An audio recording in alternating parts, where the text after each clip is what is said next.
Hey guys, it's episode 28. It's the podcast. I'm Sid. He's my pal Trey. You know, you should really talk about the Sunshine remake that's going to happen, right?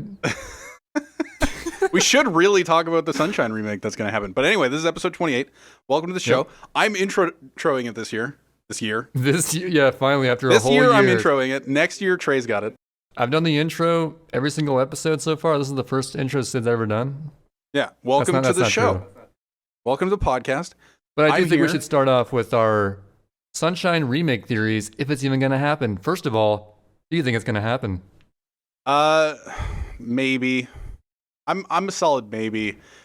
So for a little bit of a pre I don't know, setup. Yeah, how about you set the stage for us? Why are we even talking about this?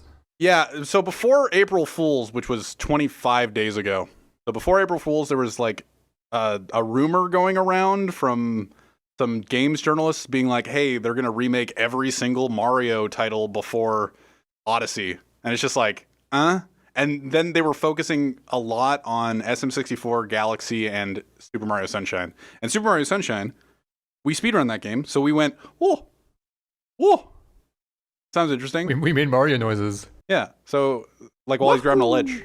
Whoa.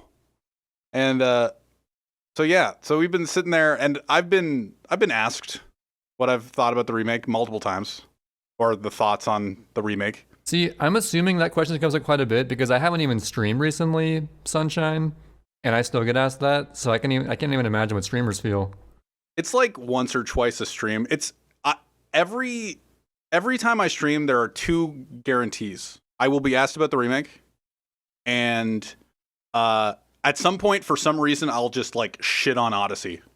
Not even like hinted at. Just I'll somehow my brain will go to Odyssey and talk about it. I don't know why. It just happens. Interesting. Yeah. So, so no news has come out about it. I assume maybe, I don't assume that they're correct, but I wouldn't be surprised if everybody's just like, yeah, it's a rumor. It doesn't make sense. And I think Shigeru Miyamoto has literally been on record saying that he doesn't want to redo them or remake them. And I remember that distinctly. But I would assume that he doesn't have all the power over that, and that at some point, like, why has all the Zeldas had a remake? Like, Skyward Sword is inevitably going to get a remake. I feel like, hasn't Miyamoto explained why they remade the Zeldas but not Mario's? Isn't it because Zelda's a much more cinematic experience, whereas Mario is just platforming, essentially? I don't know, but this is how I argue it in my brain.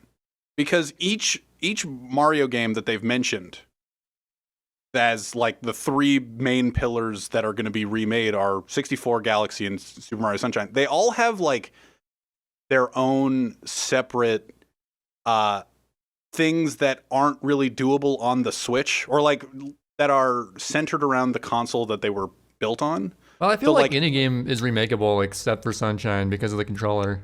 Well, like Galaxy to an extent kind of too, because of motion controls? And the ability to collect star bits, that's really important. Yeah, they're going to have to totally redo what the Joy-Cons, how they control and stuff for all the motion-related stuff in that game. Yeah, like Sunshine has the analog triggers that can't be duplicated, literally cannot. They'd have to change up the controls in some way. They would have to literally make a new controller that has an analog trigger. Yeah, in order for to make it work. And Galaxy doesn't have Switch doesn't have a sensor bar, so you can't like point your Joy-Con at the screen in order to collect star bits, which, you know, it's not the most important thing in the world. Same with, I guess, analog triggers, but they still are centered around the console that they were built on. So they would require some remixing at some point. But what would the issue with 64 be? Yeah, I don't know. I feel like at some point I had a point here. They made 64 on a handheld, so I feel like that's going to be fine. Yeah, I don't know. I wouldn't be surprised if they did SM64. But what I want out of you can talk about your theory on a remake first if you'd like. Do you have any thoughts? I don't really have a definitive theory. I just I don't want to even be optimistic just because of what happened with the Wii U. Yeah, but it's still fun not being optimistic. You know, you want to hope for it. You want to be you want to be cautiously optimistic and be like, there's a chance it could happen. These articles came out, so clearly it's going to happen. But like at the same time, I'm still heartbroken by what happened with the Wii U, where there was some speculation about, oh, there's going to be Wii U VC and it's going to have GameCube stuff, and it never happened. So I don't know. Who knows what would have been with the Wii U if anybody bought it? With the direction that gaming journalism is going, can you really trust them all the time? No, you literally can't. But like, see, it's no fun to be like, well, it's not going to happen, so we won't muse about it. You know? Yeah. Okay. Assuming it's going to happen. Yeah. But like, if we were to say, do we think it is or not? I would lean towards no. And you said you would lean towards yes. I don't know. I'm like directly in the middle, so I'll put me on yes. Sure. I'm okay. Like on yes. a scale of 1 to 10, 1 not going to happen, 10 def going to happen. I'm like a 4 right now. I'll be 5.2. I'll be 5.2. A solid 5.2. I like it. Yeah, one of those solid numbers. But assuming it does happen, we should sort of like theorize how they would go about doing a Sunshine remake. What would they have to change? What would stay the same? What do you hope they would change? What do you like? What sort of stuff like that? See, so I've talked about this a bunch on stream, and it's either like in my mind, it's if they do a Sunshine remake, it's either go all out and change a lot of it, or change absolutely none of it. If they do it. If they do it. You know? Mm-hmm. So I feel like they're going to patch a lot of beach skip? Yeah, they're definitely going to do that. They're going to patch things. If they patch anything, they're going to patch those. It's going to be I feel like Yoshi we had skip. a theory. I don't know if it was with you or someone else. I think it was you. Where they're going to patch the main GBS method, but not even know about the Yoshi one, so the Yoshi one still works. And there's going to be like an update where it's like, oh, you can use Yoshi wherever you want. So if Yoshi's in episode 1, you can just do it immediately regardless. So see, I'm way past all that. Like if they patch like all 3 tricks and just make it so that it's the same any percent route on the new Switch version of Sunshine, but it requires you to play GBS, or it requires you to play GBS, play Gelato Beach, and it requires you to get Yoshi in order to go into Pianta 5, and it requires you to actually watch the cutscene entering Pinna, then it's just kind of like lame. Yeah. It would look better. You say being forced to watch the cutscene, surely they would add a skip cutscene feature by now, right? Oh, I guess that's true. But like, I'm not even looking at it like that. I don't want to look at this game at a new Sunshine as like, I'm going to speedrun it and it's going to be the exact same. I would prefer they make changes that are ideal for a casual experience versus, oh, this is good for speedrunning, because it's like, yeah, I know what you mean. Because we will have Sunshine. We will always have the original version of Sunshine, and it's good. The water looks good. It looks fine. Everything about it has aged pretty well. See, this is part of what gave you a bad taste in your mouth about the whole Odyssey thing, with just how quickly people started like really going hard speedrunning it, which was inevitable. But it's just sort of it's an issue with newer games that come out that are popular to speedrun, especially because like you just can't. The games don't get a chance to breathe anymore. Nope. Sunshine had a chance to breathe for many, many years. It sort of just existed, and it was a fun, casual experience. There were a couple runs done by, say, Therodel or our boy Dudan, for example. Dudan. But it really took nearly a decade for stuff to sort of start coming together, and that's just because of the nature of when speedrunning became popular.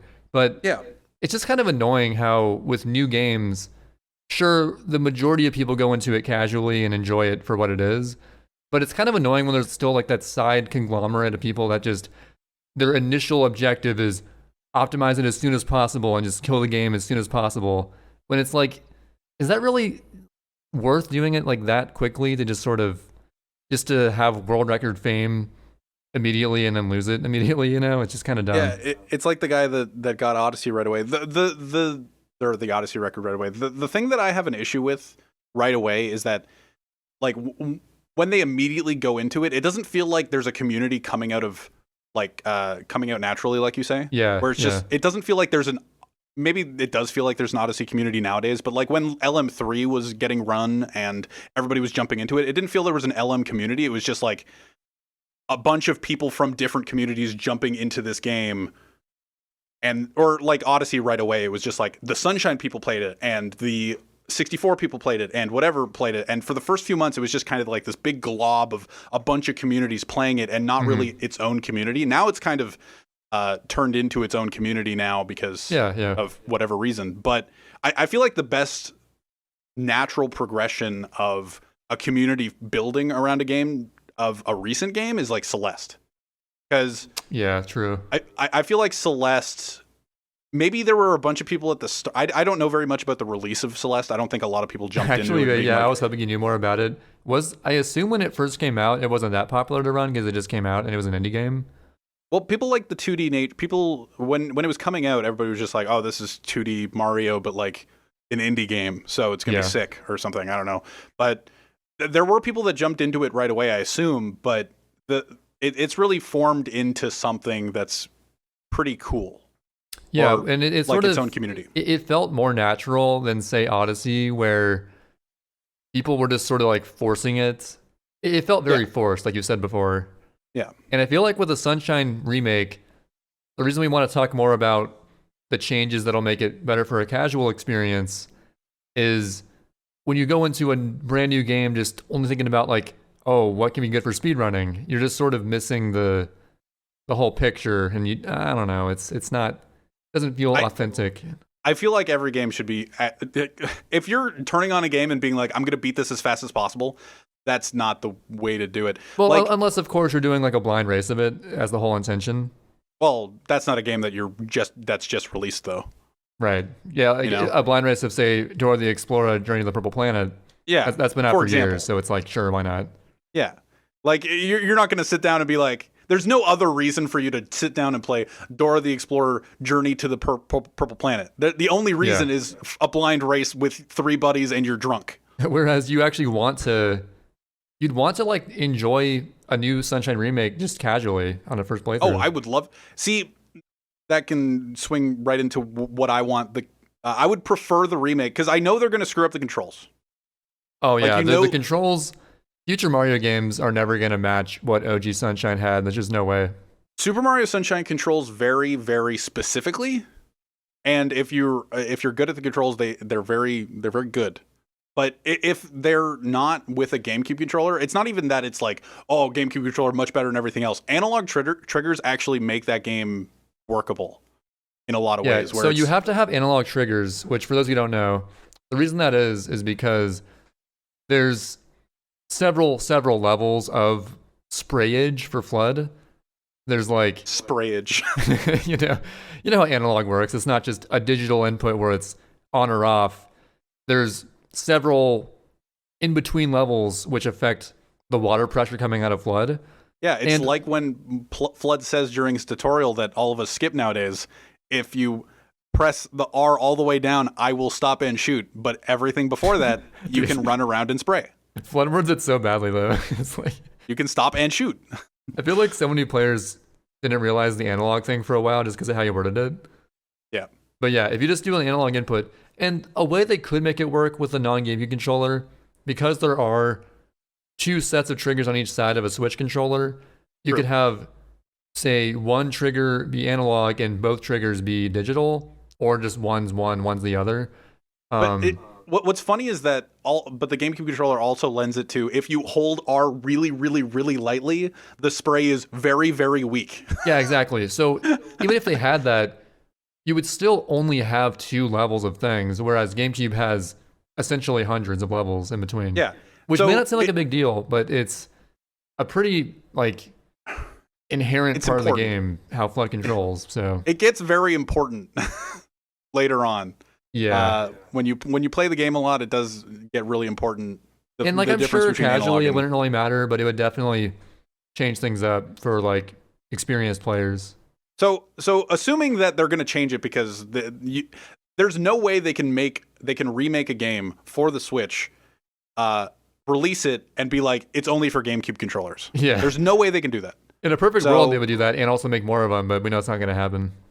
But somebody has also suggested just like, oh, they make multiple different control methods. It's like one is GameCube controlling, which is regular, and the Switch Pro / Joy-Con controls, which is just a different thing entirely. Like if you in the settings going into the file, you select GameCube controls, it'll control exactly like Sunshine. I'm like, that's a prayer. That's definitely a prayer. It just seems weird because, I mean, they would sell more GameCube controllers because it's essentially like, oh, play on the native Switch controller and have a harder / worse experience.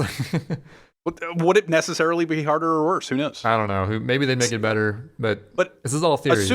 So assuming this game releases and assuming they muck up the controls, which will happen, I would hope that they go way far in the outfield with it, where it's just like they change a lot of things that I have issues with it, like lore-wise, I guess, where... So everybody knows about the Noki 3 book behind the door. What if they made a level around that? What if they actually flushed out what the underwater city in Noki was? Because that was supposed to be a level of some sort. Like there was supposed to be more to that other than Noki 8 and Noki 4. Corona was supposed to be more than just a hallway. Yeah, there's even a file for the Corona text. Like there's text for like Pianta Village, Bianco Hills when you enter the stage and you have the level select screen. It had text for Corona in the game, but never got used. Yeah, so it would be cool if they actually flushed out all of those ideas. If they had, like, go back to the original developers, because just like every GameCube game, apparently in the early GameCube era, they were rushed. So yeah, let's see what they actually wanted to put in it. See like what cool things they might add. And you know what? Give us an actual, like a natural way to unlock Yoshi. I would be totally down for a level where you actually save Yoshi from something instead of killing 5 Snooze-A-Koopas that for some reason have a design of a Yoshi egg on their shells. And then, you know what? As a kid, I never knew that unlocked Yoshi at all. Like it never tracked that, oh, I killed these Snooze-A-Koopas with, and they're called Snooze-A-Koopas. That's actually what they're called. I keep referring to them naturally as Snooze-A-Koopas on stream, and people are just like, wait, are they actually called that? It's like, yes, they are actually called Snooze-A-Koopas. Why is that so weird to believe? It sounds like it's a pretty normal name. I don't know. Well, we've been playing this game for way too goddamn long. They're Koopas, therefore Snooze-A-Koopas. Snooze-A-Koopas. And, but yeah, it didn't actually, because when you kill those 5 Snooze-A-Koopas and then leave the level, immediately the cutscene for Shadow Mario holding Yoshi is in Plaza. Right, but there's no indication that being that level is what caused that. You might just think, oh, Yoshi randomly showed up now. Okay, cool. Yeah, it makes no sense. So that would be cool if they flushed that out. Like, I would be down for not necessarily a Mario 64 DS sequel in the spirit of more characters, because I don't that'd really be so care. Cool, though. like, if you played as Yoshi and Wario or Luigi, I wouldn't really care about that. I would like, love if to they play add more... as Wario in Mario Sunshine so much. If they add more shines and stuff, I'd totally be down. Like, I'm way the antithesis of a lot of people on remakes, where if Melee got a remake, they'd be like, you can't touch a thing. Like, it's literally the exact same game or bust. But I'm fine with having like, the whole thing about Melee is the controls. So if they remade Melee and didn't keep the controls, then you're making Ultimate. Yeah. And so... But Sunshine hasn't had an actual sequel or remake whatsoever. So it'd be kind of interesting to actually see what they wanted to do, because the story or the levels are what makes Sunshine great in addition to the controls. So it'd be cool to see what they did. Yeah, honestly, I'm kind of with you on that. If they change a lot, the more they change, the better, as long as they're at least somewhat interesting changes. If it's pretty much just the same core game with worse controls, I'm probably not going to play it that much. And then shit's patched. If they add like new characters, new levels, just new mechanics, I'm totally down with that. Just the more changes, the better. But if it feels like the same game and they don't change anything, and it's just, oh, now spin jumps suck, then it's like, well, why am I gonna play this now? Just like literally like 1 or 2 things that are different. It's like, okay, so everything's patched. You can't spin jump, because spin jump's overpowered. Flood actually controls like garbage, and I don't know. I guess those 3 things. Just like, imagine those 3 things alone, and you're just like, yeah, this is what I'll go play Galaxy. I'll go play the Galaxy remake, see how they did with that. Dude, I'll be super impressed if they actually manage to keep the spin jump the same, which I know they won't, but Now it I can requires hope. 2 spins of the control stick. Yeah, we're gonna change to the modern method where you spin 2 times and it's totally useless. Also, ground pound diving. Oh yeah, if they add that, it's like, well, this is just Odyssey 2.0 now. If it was just Odyssey controls in Sunshine, it'd be so sad. It'd be really I'd sad. I'd actually be depressed. Yeah, that'd be really sad. So, yeah, well, I did watch. Okay, so I'm not a Final Fantasy VII person, and I know this like out of nowhere, Final Fantasy VII, but they did recently have a remake. The first part of 3, I think, and I watched a review by a YouTuber called the Cosmonaut Variety Hour. What I think that's his YouTube I've never tag. heard of him. I don't know, he just reviews movies and video games and stuff, and he reviewed the Final Fantasy VII remake. And I've actually, through watching the remake, even though there was a lot of spoilers, because when I know that I'm not interested in something and watching a review is like I'll watch the review for pretty much anything, but if it's just like, oh, spoilers, and it doesn't faze me, and maybe the spoilers will in fact actually interest me. I've never actually played Final Fantasy VII whatsoever. I didn't know the original story, but apparently the Final Fantasy VII remake is like kind of a remixed version of what Final Fantasy VII was. Mm-hmm. So, like, apparently there's something story-wise that's tweaked about the game where, like, anything can really happen in the next 2 parts, even though like 90% of the remake is from the original game. There's that 10% that's different, and there's apparently the ending is like a little bit tweaked story-wise so that it's actually kind of interesting as a fan of the game going into the, I guess, sequels of the remake. And I would go into spoilers, but I, 1, don't know anything, and 2, don't want to spoil people that care, so, and that are still playing it. But it's really interesting how they like actually tweaked the story just like by 1 character. Like, I can't even really describe it, but they tweaked the story in a little way so that it's not exactly like the original, and that the like new players to the game aren't dissuaded by this, but new players get something new out of it. So I would be totally down if Sunshine did not like story-wise, Sunshine is going to be whatever Sunshine is. If that they would have be a cool hot if they tub. did like update the story. Maybe EGAD actually shows up, or they add some other character. I don't know. EGAD has a little bit of a walkthrough with you. EGAD has a little virtual boo with you. It's like, by the way, you can spin jump if you spin the control stick twice. Thanks, EGAD. Thank you. Dude. I don't know. I think it'd be cool if they went a little bit further, but then again, I'm not a fan of Final Fantasy VII, so I don't know if people are actually fans of that stuff. Yeah, honestly, I'm a big fan of turn-based RPGs, but I have not played a Final Fantasy before, which I've wanted to get around to them, but I haven't yet.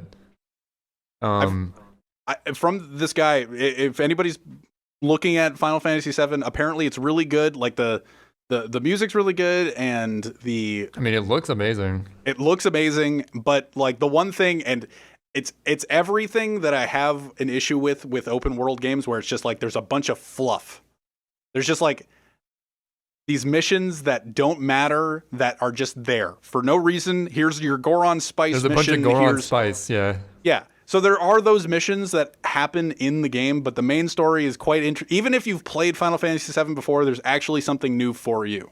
Can we just officially coin that term for open world games that have a lot of fluff missions, as they Goron spiced it? Yeah, they Goron spice it up. There's some Goron Spice in there, but it's a pretty good game. Yeah. God, I hate Goron Spice. Oh, I hate that guy. I was ranting about it before. I think I was ranting about it on stream. Breath of the Wild is like, it's like Odyssey, where it's just like there are a few things that if you just tweak, that it makes it a great game. But I don't think either of them are great games. But they're just so close. Breath of the Wild is just better than Odyssey from a replayability standpoint, because I don't see a reason to replay Odyssey. I mean, I thought Odyssey was a great game for that one playthrough. I just don't see a reason to go back to it personally. But Breath of the Wild, if I could find my copy of the game, which I don't know where I put it, Maybe at some point I'd go through it again. Maybe take care of the shrines I haven't done yet. I don't know. I don't know. Every now and then I do turn on Breath of the Wild just to like walk around, and then I find like a Korok seed. And last time I actually found a shrine, and I was just like, wow, I don't know how I did this. Yeah, And then, honestly, I only found like 84 shrines out of 120 in my first playthrough, and I only have probably not even 200 Korok seeds, so I could probably just walk around and find stuff if I wanted to, if I had my game. I don't know where I put it, but do you know what's so lame though about the shrine that I found? I found a shrine. I was just like, oh, I haven't found a shrine forever. This is like my 113th shrine. I need like what 7 was the more shrine shrines. called? Like Tiki Masala Shrine or something? I didn't look at the name. I just entered it and went, oh, it's a test of minor strength or whatever. Oh, and I'm one just of like, those, oh, yeah. great. Like after however long of not playing the game, being like, oh, there's a new shrine. Oh, I wonder if it's a new. No, test of strength. Dude, test of minor strength in late game. It's just, oh man, it was a bait. Like I wasn't really super crushed. I was just like, oh well, this is just how it goes. But I was kind of disappointed. I was just like, oh, a puzzle. Nope, no puzzle. Yo, just swipe this little robot dude, and then I won. Yeah, and then I got like, oh, dude, I actually did get my my Ancient Battle Axe Plus though that I had to for the there's the fetch quest from that kid in Haitno that goes like, oh, I want to see this weapon because my grandpa talked about it. I want to see this weapon because my grandpa talked about it, and goes through like an entire list. I needed an Ancient Battle Axe Plus, but I couldn't find one because I had an Ancient Battle Axe Plus, and they're way different.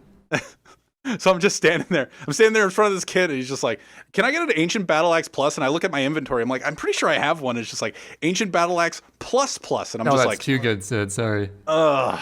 I was like, okay. It's like when I found him initially, when it started this fetch quest, because it's kind of interesting. Like, I kept it in my mind what ones he needed, which weapons he wanted to see. And the first, I found him pretty late. So the first weapon he wanted was like either a traveler's sword or like a boko club, just like a basic one of the basic clubs from the Moblins. And I had progressed too far into the game that none of those weapons, I swear, existed. Like I could not find them dumb. because I just like I think in order to get it, I had to go back to the Great Plateau and like open a chest I hadn't opened, or like wait for the Blood Moon. I don't even know what it was I had to do. But I'm just like, wait. Even in late game, wouldn't the Great Plateau still have early game enemies, or did they change? Well, yeah. Well, eventually I did figure that out, but good.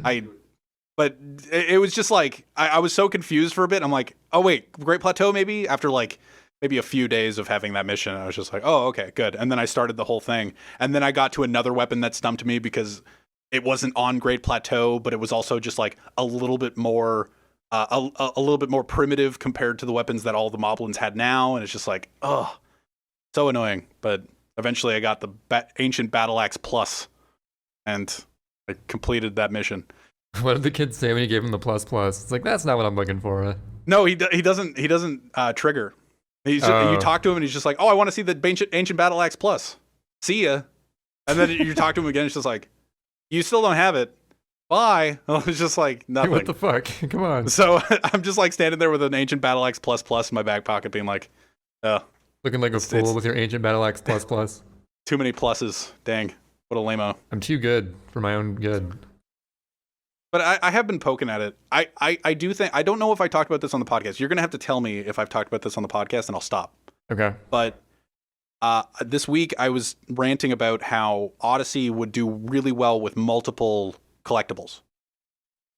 I feel like, I don't remember if you have or not. I don't know if I've talked about it on the podcast, but Go ahead and talk about it. I think the fact that there's 999 moons in Odyssey hinders it. And it's not that it's not the same one where everybody's just like, oh, you have to ground pound on this spot. You have to talk to this guy on the bench. You have to do all the lame moons. Yes, you do have to do all the lame moons, and that's not what I mean. I think that if there was just a different collectible instead of just 999 moons, instead of the 999 moons, maybe there's 120 moons or like 400 moons or whatever. And then in addition to that, the other moons are just different collectibles. And you're excluding the purple coins, right? Yeah, I'm excluding the purple coins because I did think of that. And yes, purple coins exist, but they're like static in the environment. So it's not exactly what I mean. It's not like you ground pound on this, great, and you unlock a purple coin. It's oh, you have to find them in literally each environment. So I don't mean the purple coins, but Right, but they are. I mean, on that same token, they are a nice way to mix things up a little bit. yeah, but the fact there are 999 moons and no other collectible, and I do like Sunshine isn't perfect in that sense. It has 240 blue coins and it has 120 shines, but the fact that there are 120 or 240 blue coins, you don't feel like you need to get them. Like you get 96 shines, and if you're going for 100%, you are, or there's not 120 shines, there's 96 shines and then 240 blues. But when you're going for 100%, you're going to go for 100% no matter what. So it's not like any kind of collectible will hinder that, maybe, but it's not too much that 999 moons is a lot. And it's just the reason that I'm not going to I didn't 100% Breath of the Wild, and I do not intend to 100% Breath of the Wild without cheating, obviously. Oh, Breath of the Wild, that's a freaking task and a half to 100% that game. But imagine if Breath of the Wild was, instead of 900 Korok seeds and 120 shrines and 4 dungeons and random side quests that ended up getting, well, the side quests did end with shrines sometimes, but what, like Goron Spice that ends with 50 rupees. Imagine all of that. Or I guess just bottleneck it at the Korok seeds. 900 Korok seeds and there's 120 shrines. Imagine if there was just 120 spirit orbs. And instead of Korok seeds, you got spirit orbs. And at the end of shrines, you got spirit orbs. That's what Odyssey is. Where after every so often, you get a moon. After every bottleneck of a mission, you get a moon, right? Or whatever, ground pound on this grate, talk to this guy on a bench, do the main story mission. You're getting a moon. But instead of that, in Breath of the Wild, you get Korok seeds. Like you do the small little puzzle for the Korok dude, you get a Korok seed. You don't feel like you need to go get every Korok seed. You just need to get enough to fill your inventory a little bit more, and then you just collect them as you go. But the shrines you open and just like, oh, I could get a spirit orb. Not that spirit orbs are great as collectibles, I think. I don't think they're great. Like, at some point, especially in Breath of the Wild, like it's Dark Souls-esque nature or whatever, you're going to get 1 or 2 shot by everything no matter what anyway. So, like, collecting more health is really not that valuable in that game. And then stamina, whoever didn't fill stamina right away with their spirit orbs is definitely screwing up. Yeah, honestly, like once you fill up the stamina the whole way, the health is like a small bonus. But my point is, there's just different rewards for different things. Odyssey is moon. Literally moons or purple coins, but I don't count purple coins because they're there. Like, you have to find 50 in each environment. I don't remember, 100 or 50, whatever. Yeah, it was 100. So you find those, but every moon contributes to the same thing. Where it's and then there was the suggestion just like, oh, at the end of some episode or at the end of some story missions, you get 3. It's like that's not the same thing. It's like equating like, oh, you did this really important you did this really important story mission that contributes to the end of the game, like any percent wise. Oh, here's the value of 3 ground pounding on random grates. Yeah, when you put it that way, it is kind of silly. And that's what ultimately like kind of cheapens the moons. The moons are just cheapened. They're sort of all over the place in difficulty. Like, you might do like the hardest secret in the whole game and get a moon, or sit on a bench and get a moon. Exactly. That's my point. Where it's just like, I personally don't really mind that. I just sort of see the moons as the device that gets you, the player, to explore the levels more.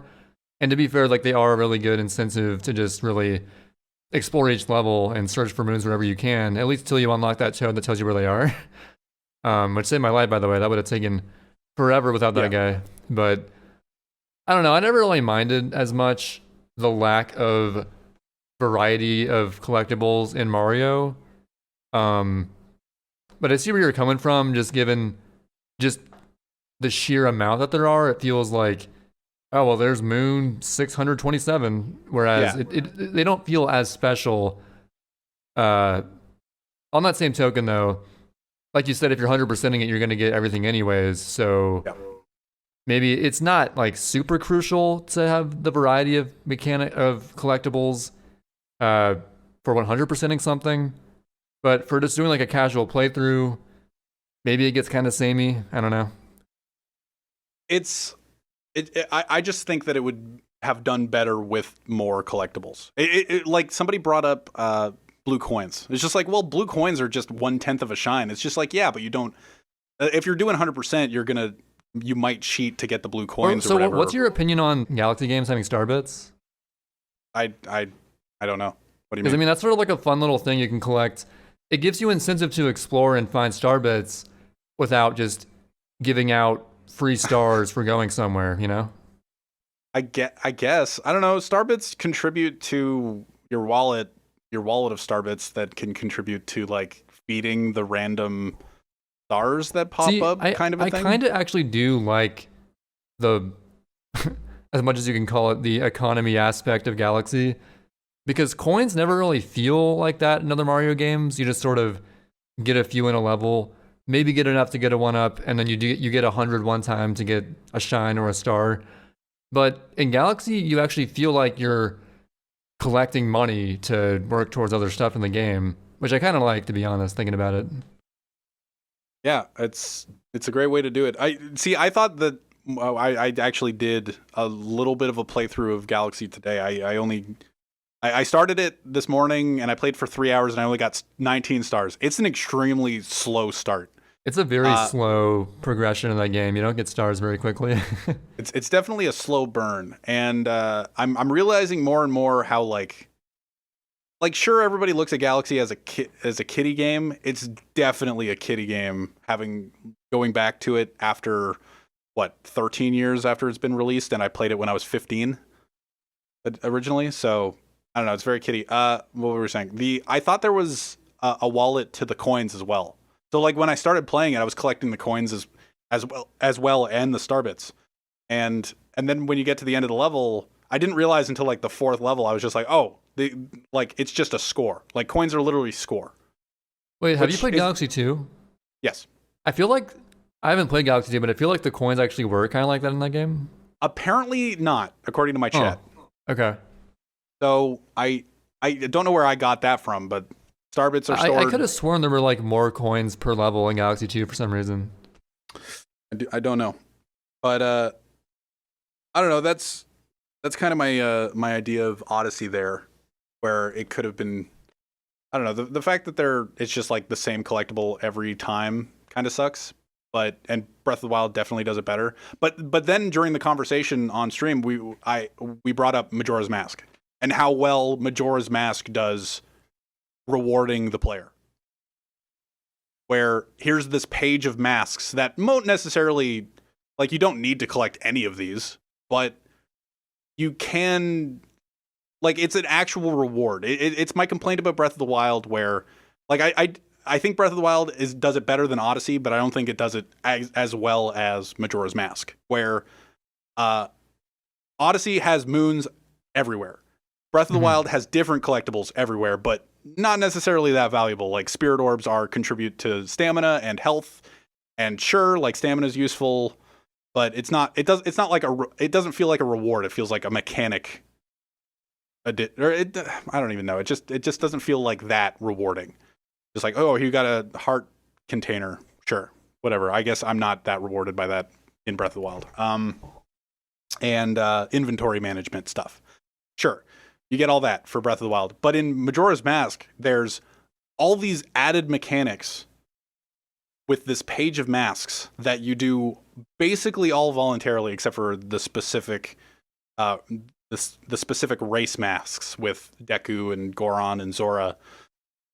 So you do all these side missions and you're rewarded with just a mask. And some of them are lame, and some of them don't do anything and give you a heart piece, but you still look at those masks and you see the wedding mask in Majora's Mask and you remember how you got it, right? Mm-hmm. It might not do anything specifically. You walk into the mayor's office and you get a heart piece from him by wearing the wedding mask, but you don't really do anything else.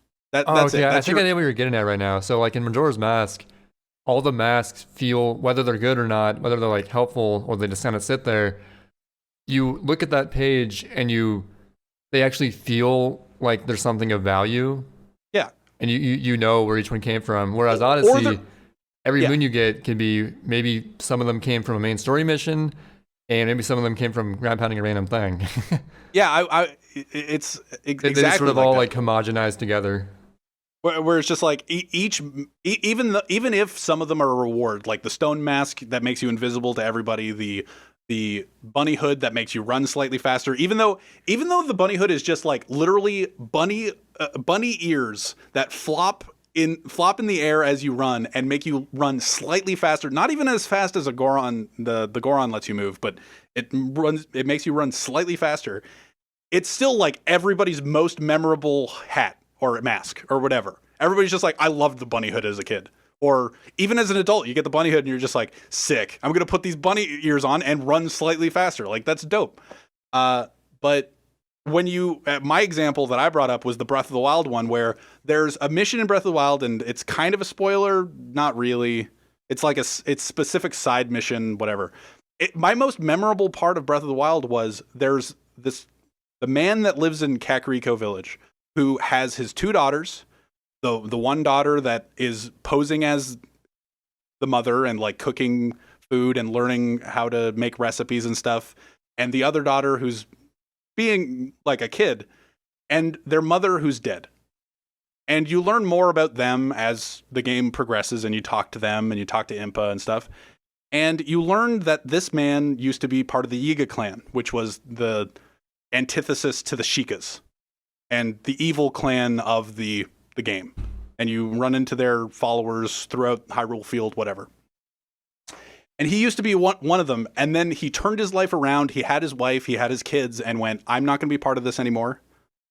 I choose a life of righteousness or whatever. And I'm going to be part of Impa's group. I'm one of her security guards now. I've worked my way up here. And then the Yiga clan come knocking, and they talk to him and try to convince him to steal the orb that's in Impa's hut, because he's one of the security, he's one of the trusted garb. Go do this for us or else. And he goes, no, I'm not doing that anymore. I'm a good guy now. I'm not doing this for the evil clan I used to be a part of, whatever. And they in turn kill his wife. And this all happens before the game. So his wife is dead, and then the daughters gain their traits of becoming just like staying a kid, and one tries to pose as the mom, kind of a thing. That dynamic happens. And at some point later on in the game, you realize like some mission adds to it or whatever, or like some little beats add to it or whatever, and then you find that he's stolen the orb. And you have to go find him at night, and you have to confront him. Or, well, he's stolen the orb. I skipped over a little bit. So they killed his wife, and he said, "Oh shit! In order to save my daughters, in order to keep my daughters safe, because they killed my wife, they could do anything to my daughters. I need to keep my daughters safe. I will do this for them. Like, they've incentivized me now to actually steal the orb that they wanted me to steal before." And this orb ends up.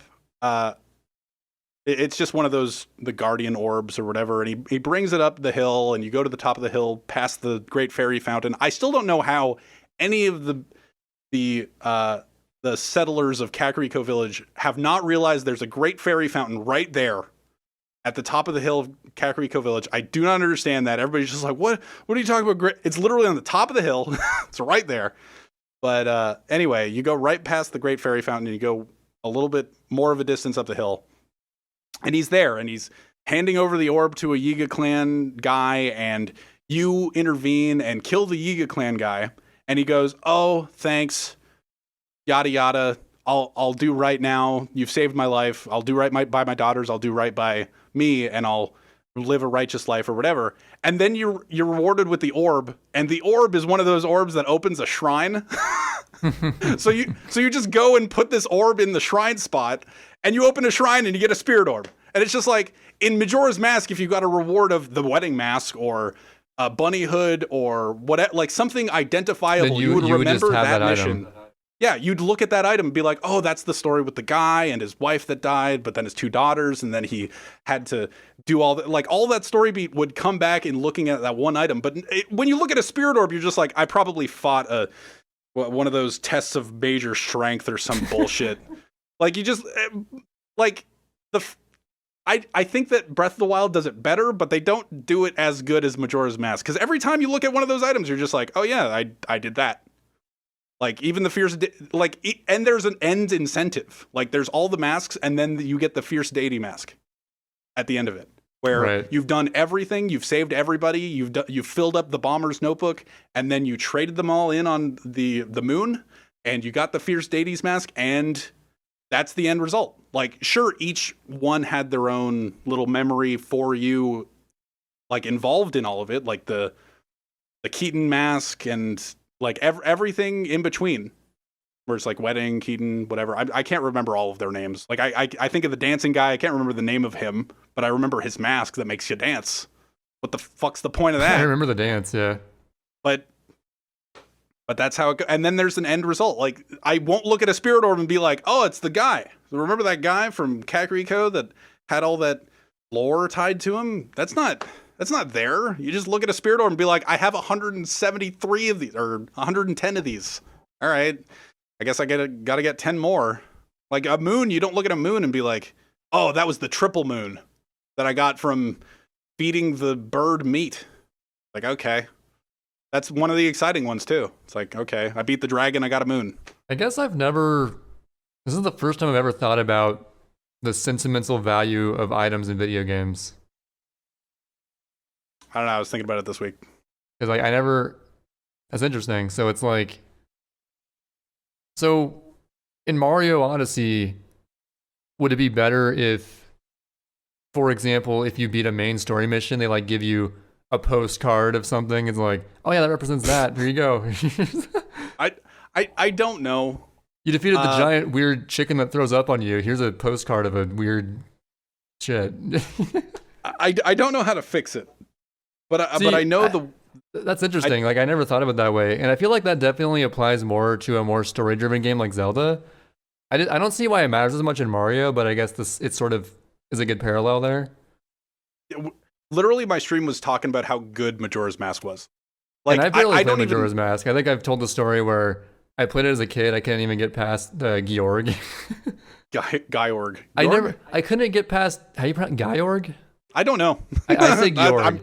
I couldn't get past him because I never learned how to do the underwater like laser Zora attack thing. Oh yeah. Like I never learned you could even do that. So without that attack, it was pretty tough, and I couldn't get past it, so I just gave up. Honestly, I'm impressed I even got through that temple. The Great Bay Temple was pretty complicated. God, that game is so good. Yeah, I really most of what I know about it comes from watching Inop's stream now. So I know quite a bit just from watching those, but I never gave it much of a chance casually. I got stuck too much as a kid.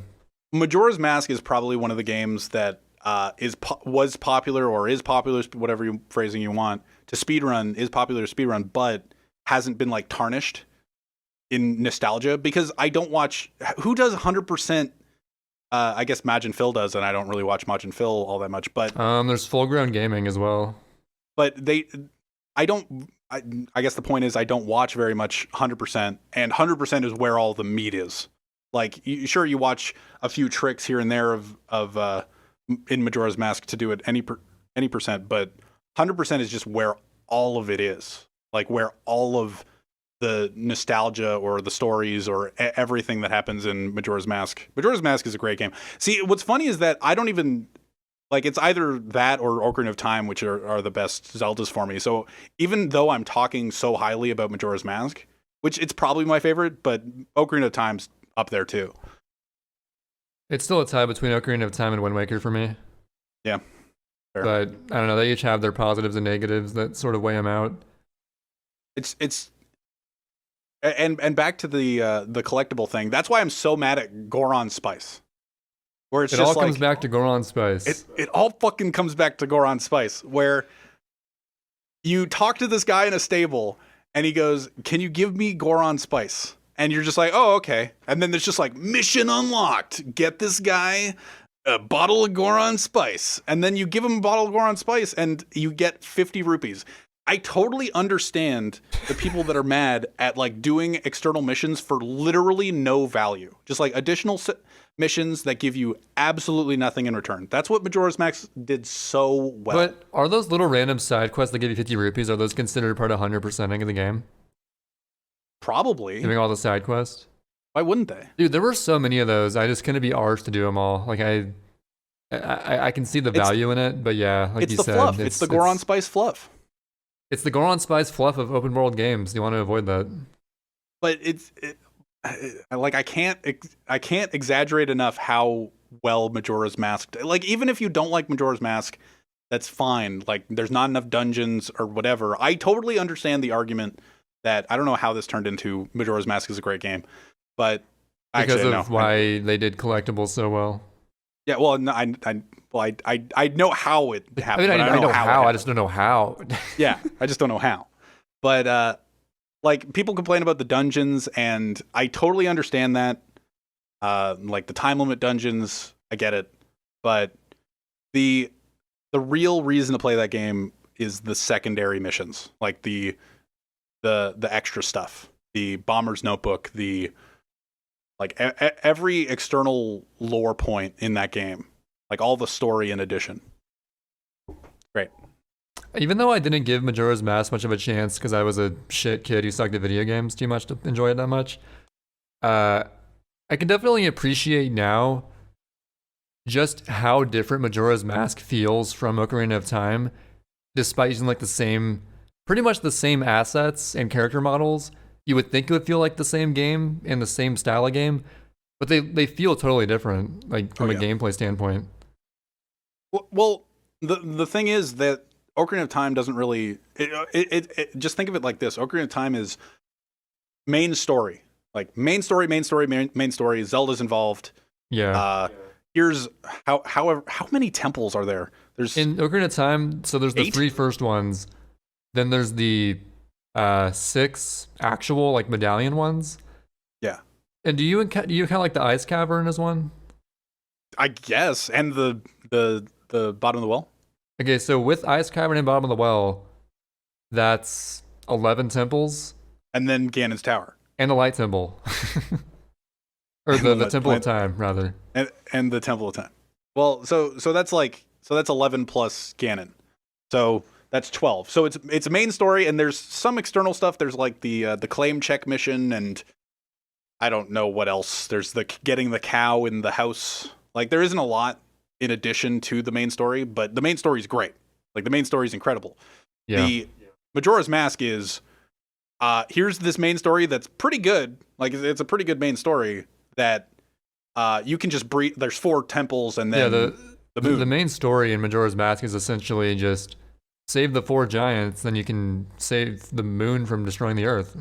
Yeah, but there's just so like if you dig a little bit deeper, there's just so much more to sink your teeth into. Yeah, I think that kids that are more creative and want to explore the game more tended to enjoy Majora's Mask more, whereas I was more of just a figure out what the fuck to do next kind of kid, and that's why I enjoyed Ocarina of Time so much. Because you didn't like after you beat a temple, you didn't like go back to the place and be like, oh, what's different? Like when you beat Goat, Goht for some reason, when you beat Goat, and it became summer for the first time, you didn't like go around and be like, oh, what else is, because there's nothing else to do like main story wise there. Oh no, I definitely I looked around a bit. I didn't figure out how to get like that epic sword upgrade. I don't think. Yeah. Because you gotta like do like a multi-day process to get that, and it was just my caveman brain didn't figure it out. What's fun to reference another conversation we were having before about the obsession with games nowadays destroying your equipment. Yeah. With Animal Crossing, you can even destroy the golden stuff. Yeah. Don't remind me. The only weapon you can destroy in Majora's Mask is the Razor Sword. Right, and same with like the other sword in Ocarina of Time. Yeah, there's only like 2 weapons in those games total that, and the Razor Sword isn't even like considered. The Razor Sword is just like the in-between sword between Kokiri Sword and Gilded Sword. So like for that one day you have a Razor Sword, and if you hit a wall like 100 times, or if you hit 100 things with it, it'll shatter just like the Goron sword or the Goron's knife. The Goron Spice Sword. Yeah. So what's funny is that those games even did that better. Where it's just like, why is all my shit breaking? Here's this one thing that breaks, and you know what? When it breaks, it sucks. But you get it. You really feel something when you break, let's say, your Razor Sword or your Goron Spice Sword. Whereas in Animal Crossing, when you're breaking shit left and right, you just feel like, oh, well, I gotta make a new one, I guess. Okay, there we go. Yeah, I don't know. I might sound like, oh, old games were great, but I don't think all old games were great. I'm just not as obsessed with open worlds as everybody else is. It's just I feel like a weird change where like modern games love the idea of breaking shit and making you get new shit. Yeah, and just packing it filled with shit that you don't even want to do. Yeah. I do love Animal Crossing though. Yeah, true. What I was saying is, and I've thought this before, once an open world game figures out, and just to compliment Majora's Mask one last time, once an open world game figures out how to make a world feel as lived in as Majora's Mask does. Like Majora's Mask kind of cheats. There's a 3-day cycle. Everybody's on a schedule. That you can reset if you fuck up and whatever. But if somehow an open world game can figure out how to do it without having like it on a timer and feeling like you're like walking up to a random NPC, if they make it feel actually lived in versus walking up to a random NPC that's just like waiting for you to give you a mission, that guy, that company, that whoever is going to make a lot of people happy and a lot of money. I feel like they have to sort of have a time mechanic to some extent to do that. Well, do you? Maybe. Who knows? Either the guy that figures it out, or a more modern approach. You could just have like the NPCs give an automated response through machine learning, and it's always different every time. Who knows? That seems beyond the scope of what a video game can do, though. But maybe in the future, I don't know. Just like I don't know, the fact that the Majora's Mask schedule and like everything fits in together, and you can, and I brought this up on stream, and I gave this as an example. It's like you can go to the laundry pool immediately and just sit there for 3 days. You can just jerk off. Who cares? Like that's what I would do. You're pissing in the laundry pool just for 3 days, and then the moon falls, and then it's over, and then it resets, and everything's back to the same. Or you can participate, and you can see the schedules of everybody. You can get the room key from this guy, and he can be sitting outside. You cannot get the room key, and he gets the room key, and he doesn't end up sitting outside. There's a lot of cause and effect in Majora's Mask, and that you have I don't know agency how with. You can accomplish that same feel without some sort of schedule, because what's the call to action to do things in the world if it's not for like a time limit? That's what I'm saying. The person to figure it out in an open world game nowadays. I can definitely see why people suck Majora's Mask dick, even though I didn't really get into it a whole lot. It's a great game. But actually, coming off the Zelda discussion, this is a perfect segue into a shout out I promised to give on this episode. Perfect. So, my fellow 2P1C partner, Adef, that's for the SMS 2P1C sort of 80% runs we've been doing, submitting to SGDQ as well. He's actually doing a bit of a challenge of his own on his own Twitch account on May 2nd at 9 a.m. EST. So Adef has been actually preparing, doing practice for every 3D Zelda, doing what's called the 3D Zelda Challenge, which is where you do 80% every single Zelda game, the 3D ones, one after the other. So yeah, he'll be attempting that on May 2nd at 9 a.m. EST, like I said. So somebody was talking about it recently. I think we were talking about it, and we were just like, oh, so like this huge, like, oh, there's a new Zelda game involved with it. It's just like Breath of the Wild. It's 30 minutes long. And what's funny is that the 3D Zelda Challenge is way more viable to do than it's ever been before. Yeah. I remember when Samurai Man did it way back in the day, like probably in 2013. It was actually quite the long challenge. Like it took pretty much an entire day. But with all the major breakthroughs that have come through, like you got Moon Warp, you got, I mean, you know, Ocarina of Time's always been short, but you got Barrier Skip in Wind Waker, whatever that thing in Skyward Sword is. You got all these major breakthroughs that we didn't have in 2013, which make the challenge, if you put in the time to learn each speed game, it's actually like pretty realistic to do in one sitting. So best of luck to Adep on that challenge. I'm sure he'll get through it with flying colors. So knock it out of the park. There's that shout out. Shout out. We did talk about Zelda for a while, and you did say you were going to link that shout out with Zelda. You know, so it's just like before this episode started, we're like, was there any 3D Zelda stuff we want to talk about? And sure enough, that it was mostly Zelda discussion. So. Apparently, I just talked about Majora's Mask for 25 minutes. I mean, I couldn't add much to it. I barely even played that game. It's a good game. Don't play the 3D version. Everybody says don't do that. I've never played it. I did see a very enticing thumbnail of a weird-looking moon of a video titled, "Is the 3DS remake a bad game?" You should watch it. I actually haven't watched it yet. I do like that guy's videos. He has a video about, like, imagine a world where there were no emulators, I think. Mm-hmm. But I've been afraid to watch that video because of the thumbnail, dude. It's so creepy. I don't want to click it. The creepy moon, I don't want to click it. Dude, Majora's Mask is a scary game. I'm sure it's like, a good as video, a kid, though. I'm being dumb about it. As a kid, Majora's Mask is definitely creepy. Like, in a lot of I think aspects. that I was too stupid to even realize that as a kid. Although you were too stupid to realize it was scary. Dude, I was so dumb. I was dumb when I was like 20, let alone a kid, right? Mm-hmm. But I believe it. I did know. I realized it was creepy. Actually, I came across the original like Majora's Mask creepypasta when it came out. That was like forever ago, like maybe 2007 or something. Yeah. Someone linked it because I was actually a pretty active online forum goer in 2008, 2009-ish era of the internet. And in an off-topic thread, they linked the creepypasta binge round stuff from Majora's Mask. And we all thought it was real, of course. Like the first day it was out, we're like, oh shit, this game is creepy as fuck. Obviously it's all fake, but it was really well done. And that opened my eye to, oh man, Majora's Mask is kind of fucked up. For sure. Yeah.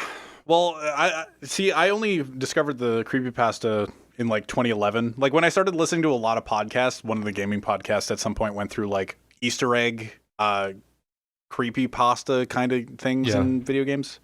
Like the what was the other one? What was the other one that's brought up a lot? The Galaxy one, the shadowy figures in the background. The Hell Valley Sky Trees. Yeah, the shadowy figures. Yep. Where it's just like, whoa. It's like, okay. Dude, when I that's saw just that, in the game. I was like, what? Dude, why is that in the game? What the hell? Yeah, it's creepy. It's super creepy. What is that supposed to be? No idea. But it's a really interesting thing. But like genuinely the game itself as a kid, like the Stone Tower Temple area. Just the Link statue just looks so unnerving. Yeah. Well, that alone, sure, but I don't know. Like the themes in that game are they get you. Mm-hmm. Anyway, I think we're done talking about Majora's Mask. And there should have been more collectibles in Odyssey. That's my point. And I personally don't mind the lack of variety in Mario. After all, in Mario, the general goal is to give you incentive to do difficult platforming challenges and whatnot, which the moons accomplish. But yeah, I'm sure having a variety of collectibles would add a little bit more depth to the game. Yeah, it's one of the issues. It's one of the few issues that Odyssey has. Do we want to get like an update on what we've been up to recently? Sure. You can update if you'd like. Okay, so I've been, living off the insane fame of the Pianta 6 World Record History video. What? I know. I've been making millions. It's crazy. Whoa. No. Actually, it did recently. I think it's at like 80-something thousand views, which is really cool. As I predicted, eventually the YouTube algorithm picks it up and goes crazy with it. That was sort of like my theory is like, when I first made the Indie% video, I expected maybe at most 100,000 views, best case scenario. That was back when I severely underestimated the power of the algorithm and barely even knew about it at all, to be honest. But after that video's success, I realized like, if I make a video of at least this quality and release it, then surely the algorithm will do its magic again, right? And it did again with the 120 video, and it's doing it again for the piano video, at least so far. I don't know. I'm counting my blessings already, but yeah. So that video's out. Thanks to all who's enjoyed it so far. I really appreciate the nice feedback.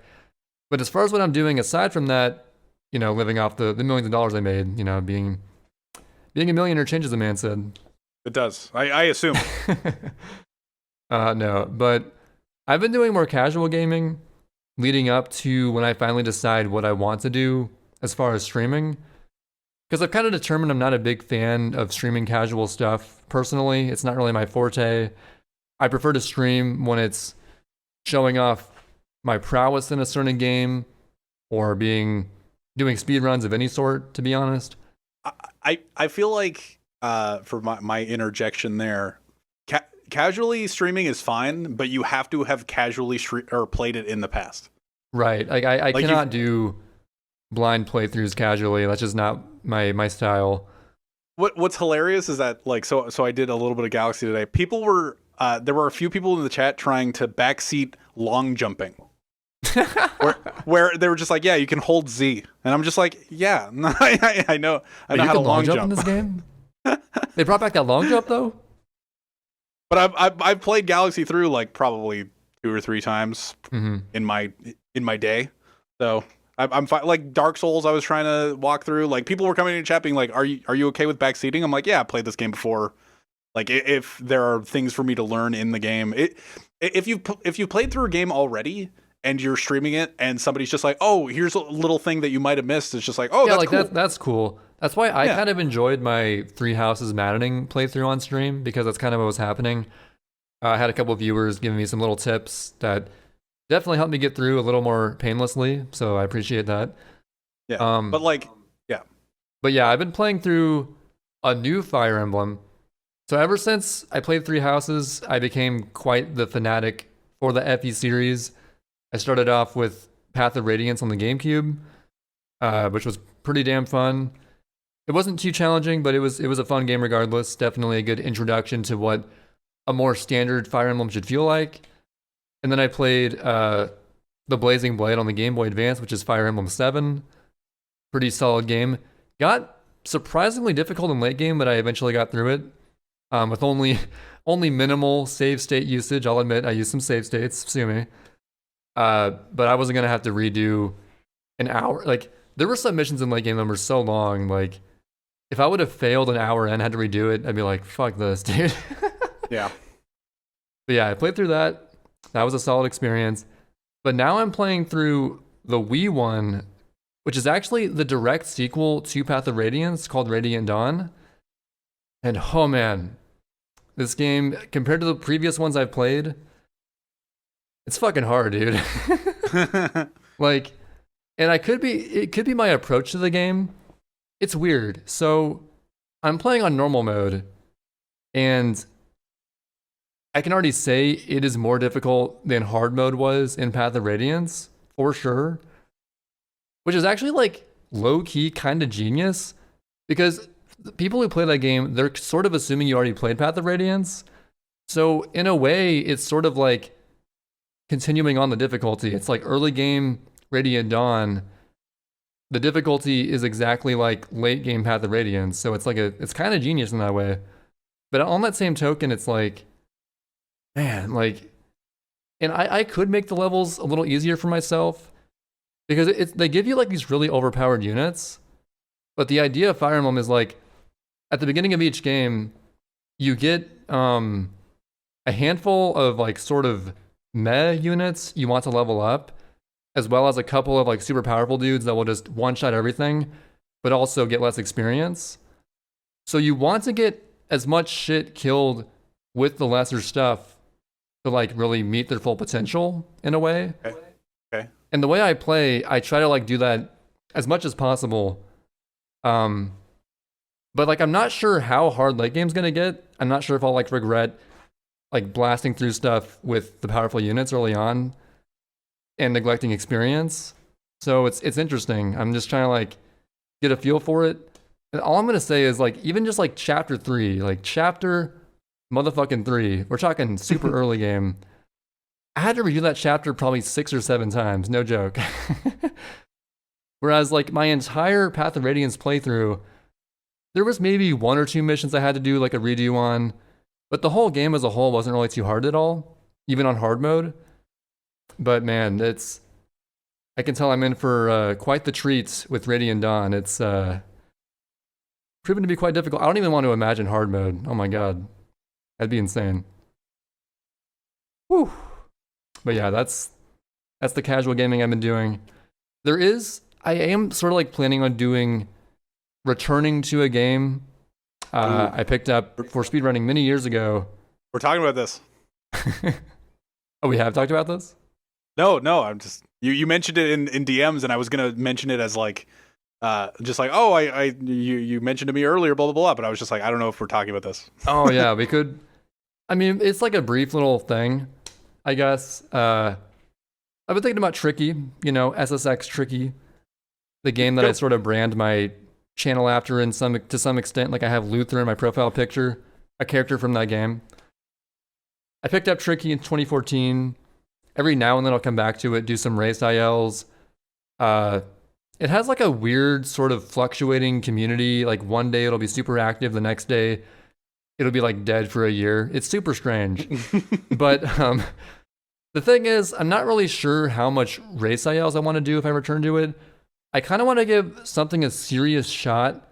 I've never given a serious shot before because I've always had Sunshine be my main focus.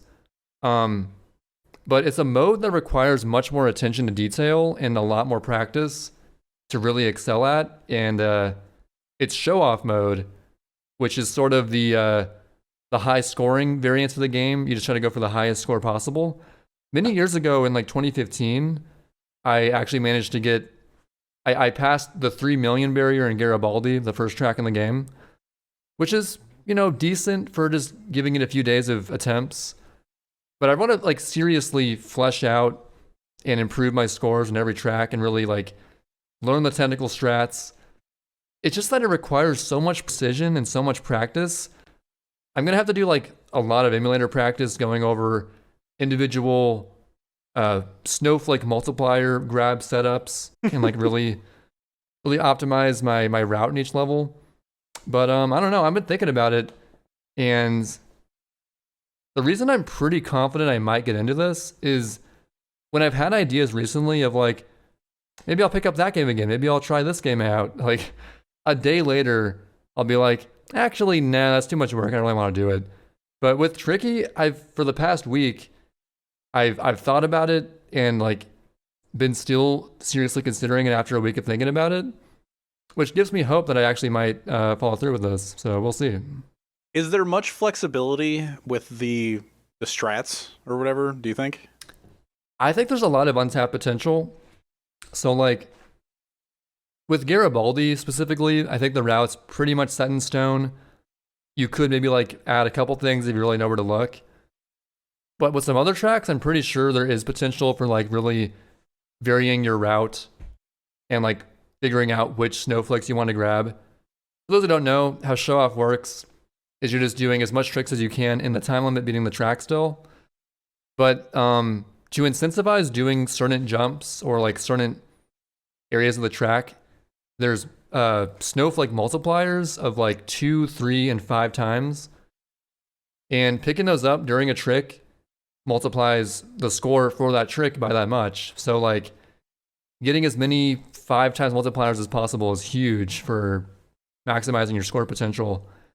And dude, show off mode, like race mode, sure, it's difficult at a high level to like really get the best times, but show off mode, you have to really there's like so many little like precise like land on this rail or like land here at this angle after this jump. It's like super precise to nail everything, but it could be fun. It could be fun to like really grind out and see how much I can push myself in each track. Yeah, it sounds interesting. What, like going into a category to learn like show off mode or whatever, the reason I asked my question of is there flexibility, like learning a strat or learning an entire run that is like super strict and it's pretty much optimized and there isn't much to go on. It definitely it gets to be a lot of work. Like from the perspective, I remember Calf complaining about that with SM64, where it's just like it's like learning a textbook. Exactly. Where there isn't really, yeah, I've heard that before as well.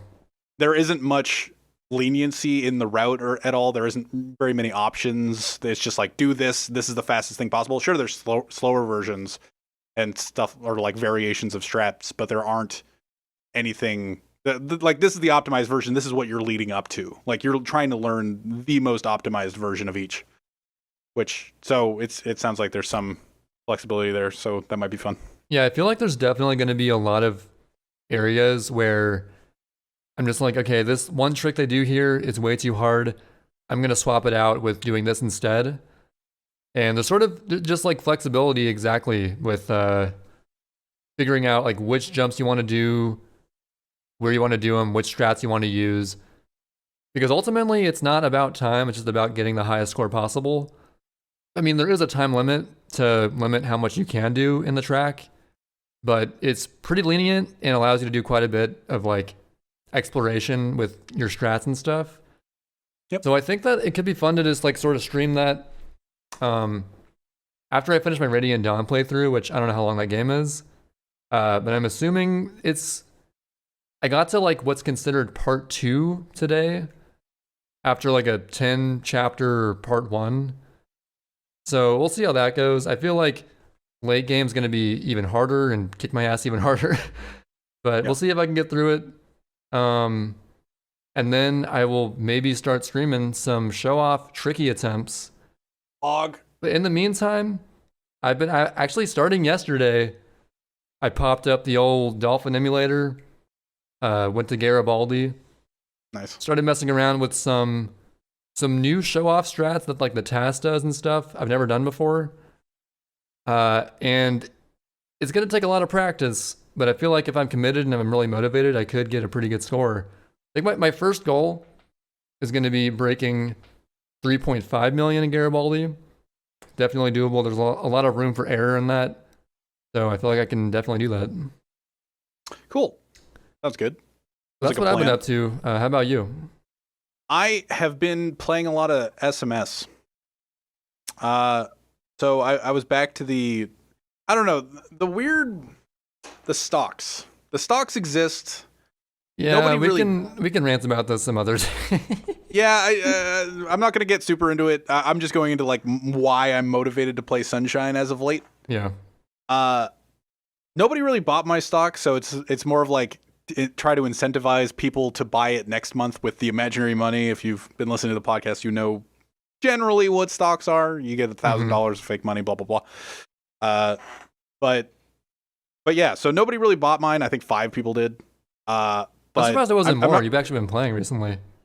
I have been playing a fair bit, but yeah, I started playing after the buying of the stocks.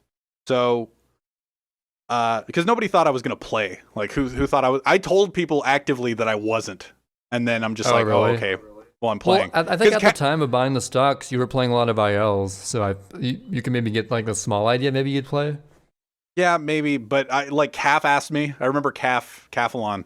He asked me if just like, oh, are you going to play? Should I buy you? Blah blah blah. Because I was a fairly decent buy. Like if I've played, I was definitely a good buy. You had that 1.1 times potential modifier, I think. Yeah. For potential. Yeah, for potential. And I had like the next to lowest play or like active modifier. You were like, I was like 0.7 on active. You were like 0.8. Yeah, somehow. But you're like super inactive. Even though you were way more active than me. But yeah, Calf actually asked me after or during the stock buying where it's just like, should I buy you? Like, are you a good buy? And I'm like, nah. You're just like, no.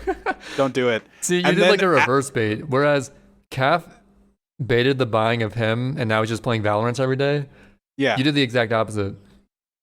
So yeah, I've been playing. I've been near PB like 3 times, which is good. Like I've been on pace fairly often. It's not that. I mean, you dude, can definitely watching get a Guy, 115 with the addition of NTSCJ, which you didn't get in your current PB. Yeah, Like, it's inevitable. We just keep trying. It's really it's weird. Like I don't know if I talked about it on the podcast again, but because I talk a lot. I was watching Ludwig the other week, and I was super motivated after watching him play Super Mario 64 16 star, and I just like he's so passionate, even though he sucks. And it's just like it's really fun to. And I was just like I was motivated to play Sunshine because of him. I know what you mean. And I was watching Guy today, and I was sitting there going like, God, I suck. Why do I play this game? Dude, like, there's not a single person who watches Guy and feels like they're good at Sunshine. It's like, do I even run this game? like, there's nothing that I look at and go like, that's specifically impressive. But he's just like, for some reason, just flying by the levels, and he's a minute ahead of any pace I've ever had into or at the end of Pinna. I'm just like, what the hell is going on? To fill you all in, Guy 2308, who's a top level runner of Sunshine, he got a casual like 2 or 3 new 80% PBs in the past couple weeks. Yeah. And we're talking like 114 level. Like he has like a 114.27 he got today. Yep. And like me having a 116.22, I'm just like, I'll beat it in a few days. Like it's been a week. I can't quite get it. Like I can't quite clutch it out. I've had like 115 pace into Noki, and I'm just like, it just fell away from me, and now I just can't get quite. It's really interesting playing any percent, because I haven't dedicated a lot of time at any percent in a while, and this is the most I've dedicated any percent since like 2017. It's only been like 2 weeks. I can confirm you're doing a lot more dedication than you've done previously. And I really want a PB, so that's what I've been doing lately. Been streaming it every morning. Want to check it out? That's cool. Whatever. But another thing that's interested me lately, and I did a little bit of Galaxy playing. I replayed Odyssey last week. Like I've been tiptoeing around in games. I want to actually. You mentioned Valorant with Calf. I've actually wanted to get good at FPSs for a little while. I'm really bad at FPSs, first-person shooters. There was a small window of time where I wanted to get good, but then I was like, I'm pretty sure this genre is just not for me. So I think the reason that I actually want to get good now is because Tetris 99 has given me hope. And you sing my praises every now and then on this podcast about my Tetris 99 play. Oh yeah, much deserved praises, by the way. I suck balls. I used to suck balls at Tetris 99. Like it took me 1,000 games to get good. I'm actually pretty good now. Like I win at least once a session, probably more than that if I'm like actively playing a lot. But like, and you know what? It's not that easy.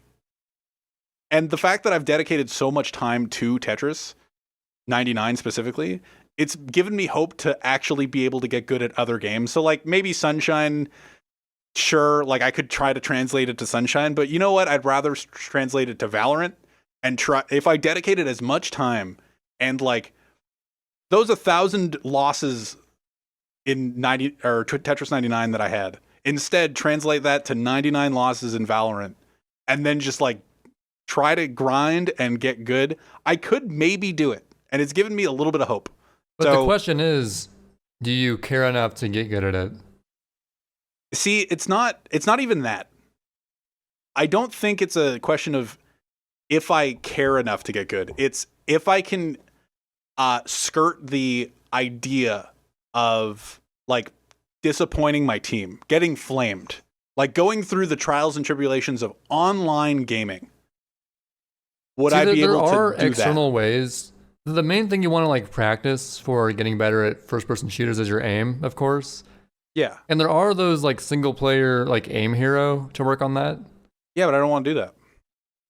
Okay, well, suit yourself. I want to play Valorant. You gotta endure the flaming then. I gotta endure potentially being flamed. And like in Tetris 99, Tetris 99 is a unique beast where it's a solo game.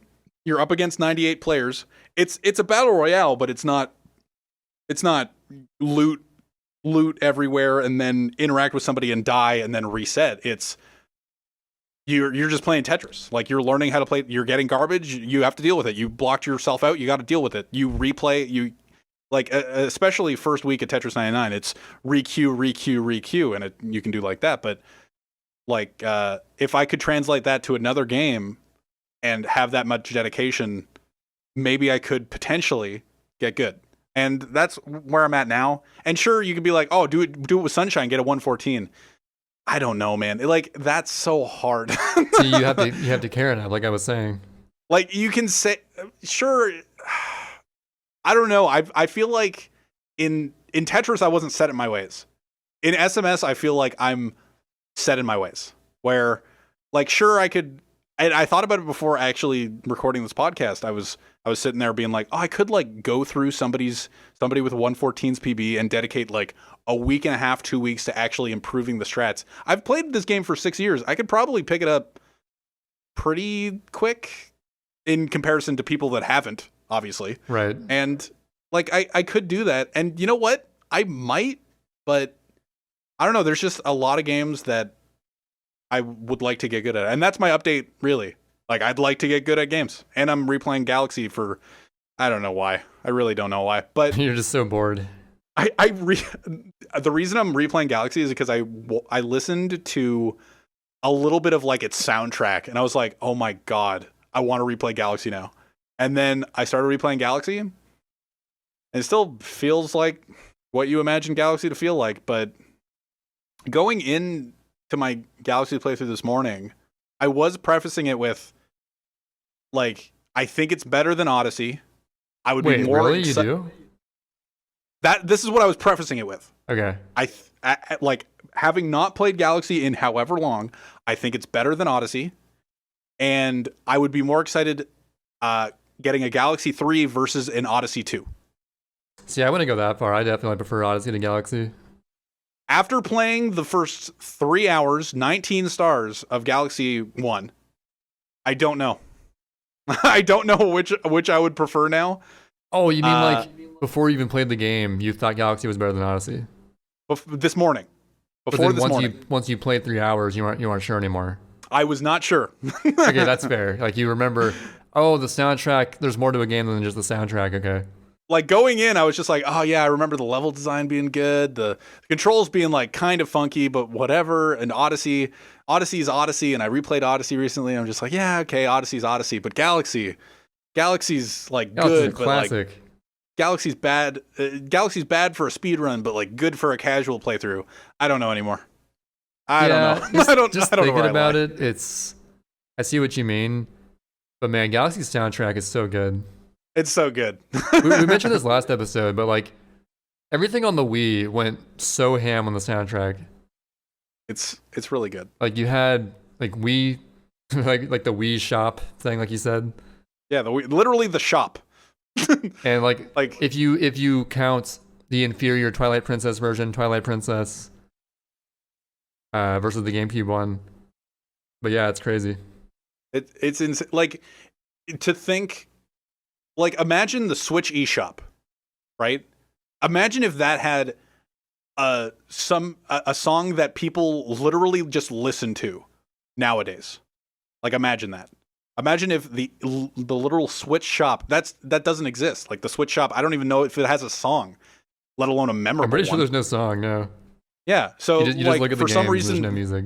For some reason, they give the Wii Shop, literally a song that people listen to unironically, because it's good. And it gets remixed into like 100 different things as well. It's insane. I was gonna say something, but I forgot what it was. Crap. Rip. I think. Wait, what were we just talking about? Galaxy? Galaxy, yeah. What was before that? I was talking about getting good at video games, getting good at specific games. Oh, right. It was about Sunshine stuff. So I mentioned after the Pianta 6 video premiere that in a month or so, I'm thinking of getting back into Sunshine 80%, but now I'm leaning towards not doing that, to be honest. I'm thinking about it more, and it's like, sure, to sort of quote what Reed said, it's like, sure, I could go for a 114, and sure, I could eventually get it, but it's like, where does it end? It's like, I got a 114. Now it's time to get a lower 114, right? Or it's just like you got to be satisfied at some point. And maybe you're not satisfied. Maybe you just don't care enough. That's kind of what's happening to me in Any Percent. Any Percent's never been my main focus in Sunshine. I've always been a 120 buff. And ever since retiring from that, it's just kind of weird, kind of wishy-washy relationship with speedrunning that game I have now. But ever since I had the idea to like really take show-off mode and Tricky more seriously, that seems way more appealing right now. But I mean, we'll see how much I commit to that. I might realize, oh, this is way too hard, fuck this.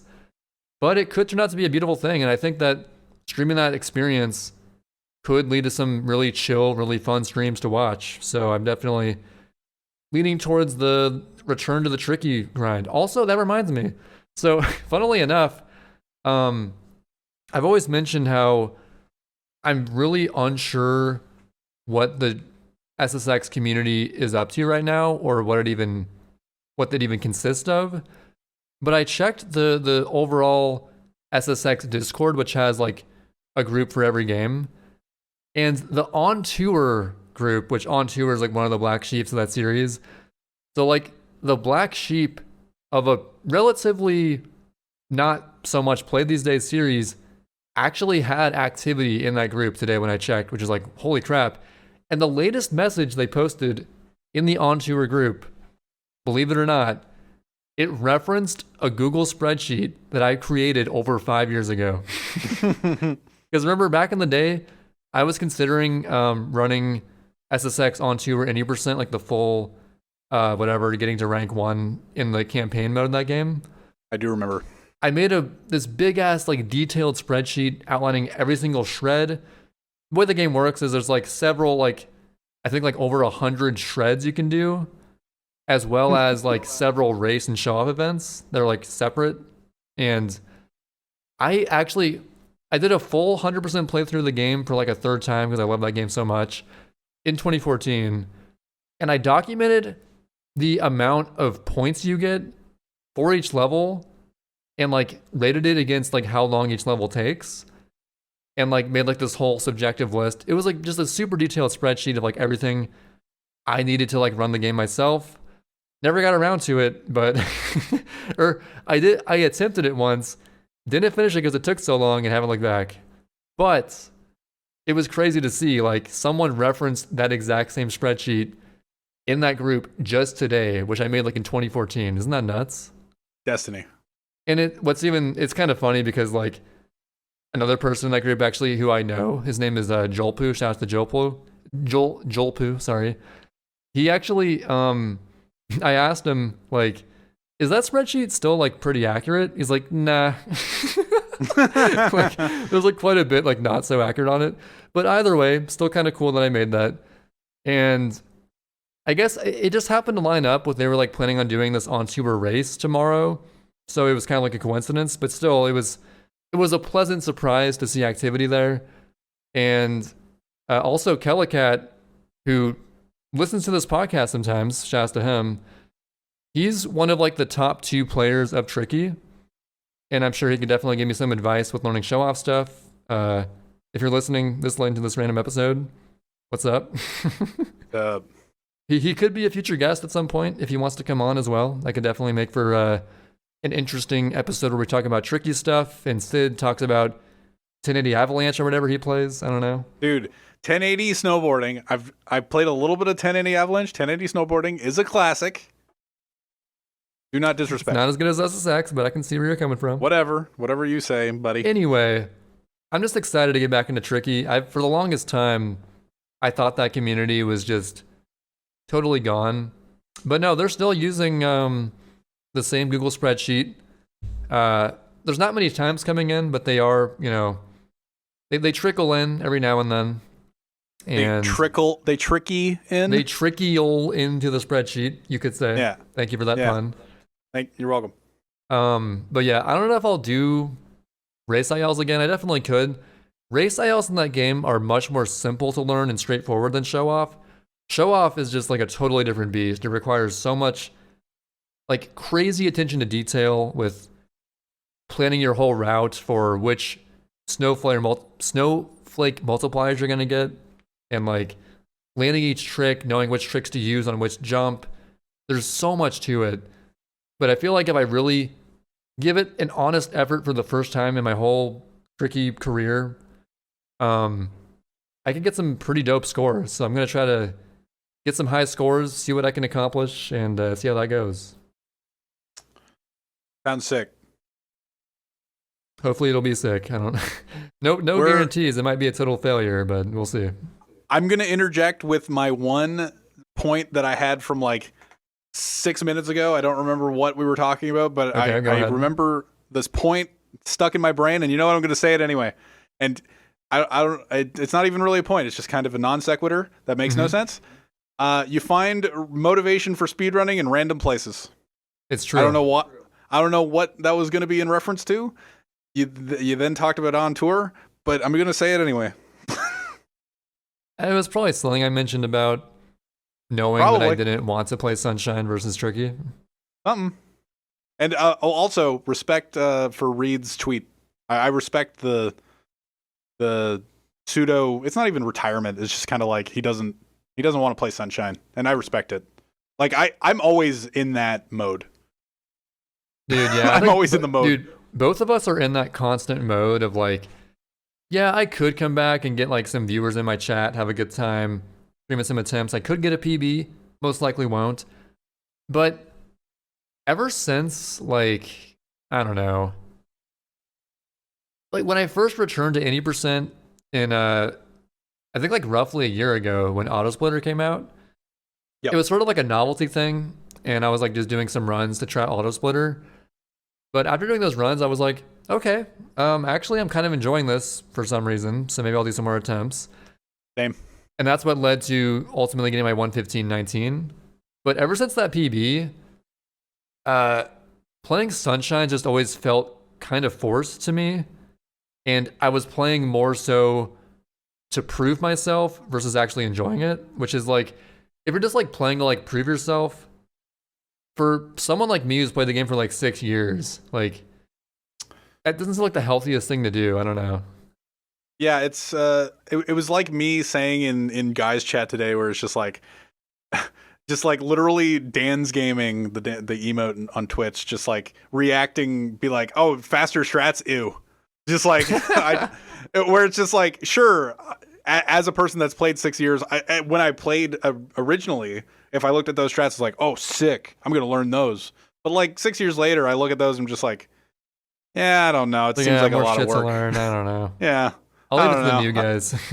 I don't know if I want to do that. But like part of me wants to, but then the other part of me is just like, nah, I don't know. So it's it's weird. I don't know how much you still want to play Sunshine, but like I just don't know. I haven't played that game in like 3 weeks now. It's hard to go back to now. I'm playing it. We're hanging. I need to just like, once I find that thing I want to commit a lot of time to, it could be Tricky, or maybe I'll find out Tricky is not what I want to do. It could be something else. Assassin's Creed Brotherhood. It could be Assassin's Creed Brotherhood for all I know. It could be Harry Potter 2. I mean, I'm doing my daily Animal Crossing playing. Didn't even mention that. I played every single day since it came out. My town, it's thriving. I got like a fully fledged out pathway to all my houses. Quite a decent bit of furniture that I've been acquiring. You know how it goes. I do know how it goes. I recently got the upgraded Nook's Cranny, like the bigger shop. And I got a few more plans for just what I want to do to make my town look all nice. But yeah, aside from Animal Crossing, I gotta find that thing. I'm not making any videos. Finally finishing that video, I have a lot more free time now. But I am still doing 40 hours a week of work on average. Essential job I gotta do. So I don't have like the most free time in the world. But regardless, I just gotta find that thing. And I'm pretty sure Sunshine at the moment is not that thing. Just not feeling it. All right. But yeah, that was my long-winded speech of just figuring out what the fuck I want to do in gaming. Yeah, that was the Trey update. The Trover Sid update. But yeah, I think that's going to be pretty much the end of the episode. We're going for an hour 40. Yep. We're hanging out. To wrap this up, we have a lot of potential future guests planned out. I know I do. I'm pretty sure Sid does. Dude, I've listed them like to you, being like, this one's a good idea. This one's a good idea. I actually do know. I just wanted to sound unsure for some reason. You keep throwing out this one, and I'm just like, I don't know. You know, no names. I don't know. I like 10 Indie Avalanche. Fuck SSX. Yeah. We'll see. We'll see what happens. Who knows next week? But either way, thanks for listening, everyone. Thanks for hanging out. We're on Google Play and Spotify. This has been episode 28 of Video Games Are Hard with Sid and Trey, and we're out. Radiant Dawn is hard. Radiant Dawn is hard. That's all I got. Peace, everyone. Valorant's hard.